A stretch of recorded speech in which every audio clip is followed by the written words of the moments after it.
প্রথম, দ্বিতীয়, তৃতীয়, চতুর্থ, পঞ্চম, ষষ্ঠ, সপ্তম সিদরাতুল মুনতাহা, এরপরে 70,000 নূরের পর্দা অতিক্রম করিয়া আরশে আজিম পর্যন্ত আল্লাহ রাব্বুল আলামিন তার হাবিব সুবহানাল্লাহ। আর বলেন আমি এখন আপনি দেখো, এক সময় আপনারা দেখাইছি, এক সময় কি করছি দেখাইছি, আপনি যখন মায়ের কোলে ছিলেন তখন আপনারা আগে দেখাইছি, আমার সৃষ্টি জগৎকে দেখাইছি, আমার ফেরেশতা মণ্ডলীকে দেখাইছি, আমার আসমানকে দেখাইছি, আমার জমিনকে দেখাইছি, আমার সাগরকে দেখাইছি, আমার পাহাড়কে দেখাইছি, আমার পর্বতকে দেখাইছি। আমি এখন আপনি দেখেন সুবহানাল্লাহ, এটা দেখাইছি। আমার আল্লাহ রাব্বুল আলামিন মিরাজের নবীকে, আপনার আমার নবী দুজাহানের বাদশা রাহমাতুল লিল আলামিন, ওই যে রাত্রিকালীন ভ্রমণের পর্যায়ে আল্লাহ নবীকে মসজিদে আসা, যেই মসজিদের নির্মাণ কার্য অনেকগুলো হাদিসের কিতাবের মধ্যে পাওয়া যায়। ইব্রাহিম খলিল আলাইহিস সালাম দিনের বেলায় মসজিদে হারাম খাম করতাম, রাজমিস্ত্রির খাম করতাম, আর রাত্রিবেলায় মসজিদে আকসা ফিলিস্তিনের ওই মসজিদে খাম করতাম। সুবহানাল্লাহ সুবহানাল্লাহ। আল্লাহর হাবিব সাল্লাল্লাহু আলাইহি সাল্লামকে আল্লাহ রাব্বুল আলামিন ওই রাত্রিতে মসজিদে আকসার মধ্যে ওই জায়গায় অবতরণ হন। ওই বুরাক বাহনটাকে যে জায়গায় বাঁধার জায়গা সেই জায়গায় বাঁধলেন। জিবরাইল আলাইহিস সালাম বলেন, ইয়া রাসূলুল্লাহ, আপনি 2 রাকাত নামাজ পড়েন, আর আপনার পিছনে হযরত আদম নবী আলাইহিস সালাম থেকে নিয়ে ঈসা রুহুল্লাহ পর্যন্ত সব নবীকে আল্লাহ রাব্বুল আলামিন এই জায়গার মধ্যে উপস্থিত করেছেন। আর আপনি সকল নবীদের ইমাম হয়ে 2 রাকাত নামাজ পড়াবেন, আর আপনি আজকে হবেন ইমামুল মুরসালিন। সুবহান, আশ্চর্য ঘটনা, পুরাটা মেরাজ আশ্চর্য। নবীদের হাদিস শরীফের মাঝে আছে, আপনারা উলামায়ে কেরামের মুখ থেকে শুনছেন, যেই জায়গায় নবীজি আমরা কোনখানো সফরও গেলে 2 রাকাত নামাজ পড়ন যাব, এটা আল্লাহর নবীর সুন্নাত। কোয়া হয় সালাতুল হাজাত, ফুয়ার লাগি বউ দেখা যায় না, বাস খুব ফুর্তি ফার্তি হইয়া যায় না, নিয়ম নাই, উচিত নাই যে 2 রাকাত নামাজ পড়ি আল্লাহরে হইতে, আল্লাহ যেগুটা চাওয়া যে কিন্তু বলাও যে তুমি কবুল করো, আর বুড়া হইলে তুমি আল্লাহ বাঁচাইয়া রাখিও। বুড়া হইলে তো আপনার 14 খুশির নাম মিটাই দিব, ঠিক কিনা হোক? হ্যাঁ, ফুরির লাগি বানানোটা লইয়া যাইগা, আল্লাহ যদি বলাও আছে কবুল করিও, আর বুড়া যদি হয়ে যায় যে আমার মেয়েরা হইয়া ধরো আইব, ঠিক কিনা? এর লাগে সালাতুল হাজত ফরতা। নবীজি সফর যাইতা, যত সফর যাইতা 2 রাকাত নামাজ পড়তা। মেরাজ শরীফ কমরের রাত্রিতে এক রিওয়ায়াতে আছে, আমার নবী কাবা শরীফের হাতিম যারা হজ বা উমরা করেছেন, কাবা শরীফের কোণার মধ্যে 52 দেওয়াল দেওয়া আছে, উপরে মিজাবে রহমত। যখন বৃষ্টি হয়, বৃষ্টির পানি যেই জায়গা দিয়া পড়ে ওই জায়গার সুদা নিচে কাবা শরীফের হাতিম। নবীজি কাবা শরীফের হাতিমের মধ্যে ছিলেন, অথবা উম্মে হানি নামে মহিলার ঘরে আরামে ছিলেন। এমন সময় জিবরাইল আলাইহিস সালাম বলেন, ইয়া রাসূলুল্লাহ, আল্লাহ রাব্বুল আলামিনের পক্ষ থেকে সালাম গ্রহণ করেন। আর আল্লাহ রাব্বুল আলামিন বলেছেন, আপনি প্রস্তুত হয়ে যান, আপনাকে নিয়ে মেরাজ শরীফ গমন করতে হবে। সুবহানাল্লাহ। আমার নবী বলেন, আশ্চর্যের বিষয় হলো আমি মসজিদে হারাম থেকে মসজিদে আকসা গেলাম, 7 আসমান পর্যাপ্ত 7 আসমান অতিক্রম করিয়া সিদরাতুল মুনতাহা অতিক্রম করিয়া আরশে আজিম পর্যন্ত অতিক্রম করিয়া আমি আবার ফিরিয়া দেখি যেই জায়গার মধ্যে ওযু করেছিলাম সেই ওযুর পানি এখনো গড়াইয়া গড়াইয়া পড়তেছে। সুবহান আল্লাহ, সুবহান সুবহান। খালি সুবহান শব্দ কামল যদি তফসিল সারা রাত করি, আজকে সারা রাত করি, শেষ হইতো না। আপনারা বাবর বেড়া তাজুদ্দিন সাগরদান মাদ্রাসার সাবিয়া ছাত্র, তুই আবার কি তারে সুবহান হতো যদি সুবহান করি, সুবহান তফসিল করে সারা রাত শেষ হয়ে যেত। আমার আল্লাহর নবী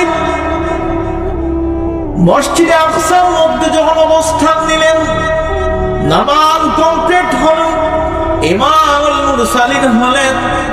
এবার দেখা যায় অসংখ্য আল্লাহর পয়গম্বর জিবরাইল আলাইহিস সালামকে বলেন, জিবরাইল এরা কারা?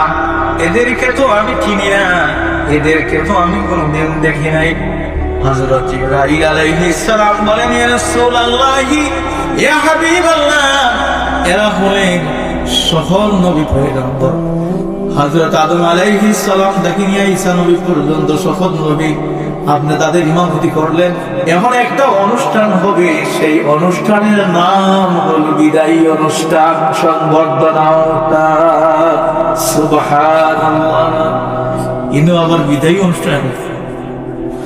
বিদায়ী অনুষ্ঠান হলো নবী আপনি মেরাজ যাবেন, আপনি 7 আসমান অতিক্রম করবেন, 7টা আসমান অতিক্রম করে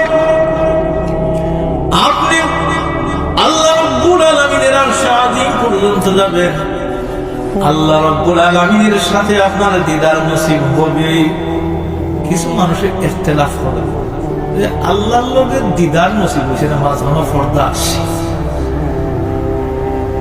এত শান শৌকতের আয়োজন, সব নবীর মিলন মেলা, সব নবীদের সংবর্ধনা অনুষ্ঠান, 7 আসমান অতিক্রম করিয়া সিদরাতুল মুনতাহা হইয়া, সিদরাতুল মুনতাহা দেখি, সিদরাতুল মুনতাহা যাওয়ার পরে খেয়াল করেন যেন, গভীরভাবে মনোযোগ সহকারে খেয়াল করেন যেন, সিদরাতুল মুনতাহা যাওয়ার পরে জিবরাইল আলাইহিস সালাম এখন, ইয়া রাসূলুল্লাহ আমি স্টপ, আমার বিরতি এখানেই শেষ। এখন আপনি 70,000 নূরের পর্দা অতিক্রম করিয়া আরশে আজিম যাইবেন। এক পর্দা থেকে আরেক পর্দার দূরত্ব হলো 500 বছরের রাস্তা। সুবহানাল্লাহ, সুবহান সুবহান। আচ্ছা, ইনো কিতা লাগি জিবরাইল সব সময় সাথী, আর ইনো নাই জানি, কারণ ইকানো আশিক এবং মাসুকের মধ্যে কিছু গোপনীয় কথাবার্তা আছে, কিছু গোপনীয় কথাবার্তা আছে। গোপনীয় কথাবার্তা বলার সামনে পাওয়া যায় না, গোপনীয় মাত বলে মাতা যায় না। বন্ধুর লোকে কিছু মাতিবা, এই মাত তো লোকে মাথা দেখতে নাই, এটা খোলা ময়দানে মাথা দেখতে নাই। এবং বন্ধু যদি বন্ধুর লোকে কথা কইতে হয়, সাধারণত সাবধানে খাতে দিবেন, মুখ ঘুরিয়ে আল্লাহ রাব্বুল আলামিনের কুদরতের আসন, সিংহাসন, আরশে আজিম আল্লাহ রাব্বুল আলামিনের লগে আল্লাহ হাবিব সরাসরি সাক্ষাৎ। সুবহানাল্লাহ। সুম্মা দানা ফাতাদাল্লা ফাকানা কাবা কাউসাইনি আও আদনা। আমরা ছোটখাটো করছি যে এত নিকটবর্তী হইছেন, দরকার ঠিক যেভাবে এখানো করতে ফাঁক থাকে না, এইরকম এত নিকটবর্তী হইছেন। সুবহানাল্লাহ। এখানে কিতা আল্লাহ কি আল্লাহ দেবের আমার থাকতে আমরা শুধু আমাদের মধ্যে পড়ি আত্তাহিয়াতু লিল্লাহি ওয়াস সালাওয়াতু ওয়াত-তাইয়্যিবাত। আমার আল্লাহ রাব্বুল আলামিনের নবীর দিকে তাকাইয়া বন্ধু, মসজিদে হারাম থেকে মসজিদে আকসা, মসজিদে আকসা থেকে 7 আসমান অতিক্রম করিয়া সিদরাতুল মুনতাহা হইয়া 70,000 নূরের পর্দা অতিক্রম করিয়া আমার আরশে আজিম আইলারে বন্ধু বন্ধু আমার জন্য কি নিয়ে এসেছো? সুবহানাল্লাহ। আমরা বন্ধুর বাড়ি গেলে কিছু হাদিয়া উপহার উপঢৌকন নিয়ে যাই কিনা? এটা তো আমাদের নবীজিরও সুন্নাত। আমার আল্লাহ রাব্বুল আলামিন যখন বলেছিলেন বন্ধু কি নিয়ে এসেছো, আমার নবী বলেন আমার সমস্ত অভিবাদন অভিনন্দন আমার সালাম আমার যত পবিত্রতা আপনার কুদরতের কদমে আমি নবী আপনার বন্ধু সুপর্দ করিলাম। সুবহানাল্লাহ। ওই আত্মাইয়াতু পড়ি, খালি আত্মাইয়াতু তো পড়ি। নবীর পক্ষ থেকে যখন আল্লাহ রাব্বুল আলামিন সালাম পবিত্রতা আর সালাত গ্রহণ করলেন, জবাব দিলে আসসালামু আলাইকা আইয়ুহান নাবিয়্যু ওয়া রাহমাতুল্লাহি ওয়া বারাকাতুহু। বন্ধুরে আমার জন্য যখন তুমি এত কিছু নিয়ে এসেছো, আমি তো তোমাকে খালি দিতে পারি না রে বন্ধু। বন্ধু আমার পক্ষ থেকে আসসালামু আলাইকা, তোমার প্রতি সালাম বর্ষিত হোক আর আমার রহমত বর্ষিত হোক, বরকত বর্ষিত হোক।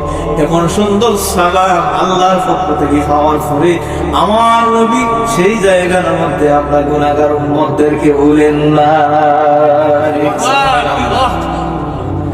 আল্লাহর পক্ষ থেকে যখন নবীদেরকে সালাম দেওয়া হইল, আল্লাহর পক্ষ থেকে কোনটা খেয়াল করে না, আসসালামু আলাইকা আইয়ুহান নাবিয়্যু, ও নবী আপনার প্রতি আমার পক্ষ থেকে সালাম, রহমত বরকত আমার পক্ষ থেকে। আমার নবী জবাবে এখন একা নিতে চাই না গো আমার আল্লাহ, একা নিতে চাই না। আসসালামু আলাইনা ওয়া আলা ইবাদিল্লাহিস সালিহিন। আল্লাহ আপনার সালাম আপনার রহমত আপনার বরকত আমি গ্রহণ করলাম, সাথে সাথে আপনার বান্দাদের মধ্যে আমার উম্মত যারা সালিহিন হবে, সালিহিন হবে, নেককার হবে, আল্লাহর ওলি হবে, আপনার মায়ার বান্দা হবে, তাদের সালাম সহ গ্রহণ করলাম। সুবহানাল্লাহ। নবী আমাদের মেরাজ ভুলছেন না। হাবিব আশিক এবং মাশুকের মধ্যে চমৎকার মুহূর্ত অতিক্রম হচ্ছে এবং দৃশ্য আকাশে লক্ষ লক্ষ কোটি কোটি আল্লাহর রহমতের ফেরেশতারা দেখতেছে। এত সুন্দর মুহূর্ত, এত সুন্দর কথোপকথন। ফেরেশতারা হাতের শাহাদাত আঙ্গুলি উত্তোলন করে বললেন আশহাদু আল্লা ইলাহা ইল্লাল্লাহু ওয়া আশহাদু আন্না মুহাম্মাদান আবদুহু ওয়া রাসূলুহু। ফেরেশতারা বললেন আমরা সাক্ষী দিচ্ছি আল্লাহ ছাড়া কোনো ইলাহ নেই, আমরা আরো সাক্ষী দিই আর মুহাম্মাদুর রাসূলুল্লাহ সাল্লাল্লাহু আলাইহি সাল্লাম আল্লাহর বান্দা ও রাসূল। সুবহানাল্লাহ। তারা আঙ্গুল তুলিয়া শাহাদাত আঙ্গুল তুলিয়া সাক্ষী দিতে হবে। আমরা মুহাম্মদ তাশাহুদ এভাবে আঙ্গুলটা কিতা করি তুলি না নিই, এটা ওই ফেরেশতাদের সাথে মিলাইয়া আমরা নামাজে এই আঙ্গুলটা তুলি। সুতরাং মেরাজের ঘটনা বিশাল ঘটনা, চমৎকার অনেক ঘটনা আছে। আল্লাহর নবী স্বচক্ষে দেখছেন, কি কি দেখছেন, এগুলা বিশদ আলোচনা করিয়া সময় নষ্ট করিয়া আমি আপনারা ঠান্ডা শীতল দিন ফটো দিতাম চাইলেন না, এটা অনেকের জানাও আছে। তো বিষয় হইল গিয়া সবচাইতে মজার এবং আশ্চর্য বিষয় হইল গিয়া আল্লাহর নবী যখন আইতা আল্লাহর কাছ থেকে বিদায় নিয়া জমিনদর্শী বানিয়ে তখন কিতা দিলা। আমরা সবাই জানি 50 ওয়াক্ত নামাজ দিছে, কিতা দিছ 50 ওয়াক্ত নামাজ দিছ। 50 ওয়াক্ত নামাজ নিয়ে আল্লাহর নবী আনন্দ মনে রিটার্ন দিছে। 6 নম্বর আসমানে একজন নবীর লগে সাক্ষাৎ হয়েছে। নবীজির নাম কিতা? মুসা আলাইহিস সালাম। তাই দুনিয়ায় এর সময় আসলা মুসা আলাইহিস সালামের জীবনের ঘটনা আমরা জানা আছে, তার বাহিনী তার লগে কিতাব করছিল না, সব জানা তো।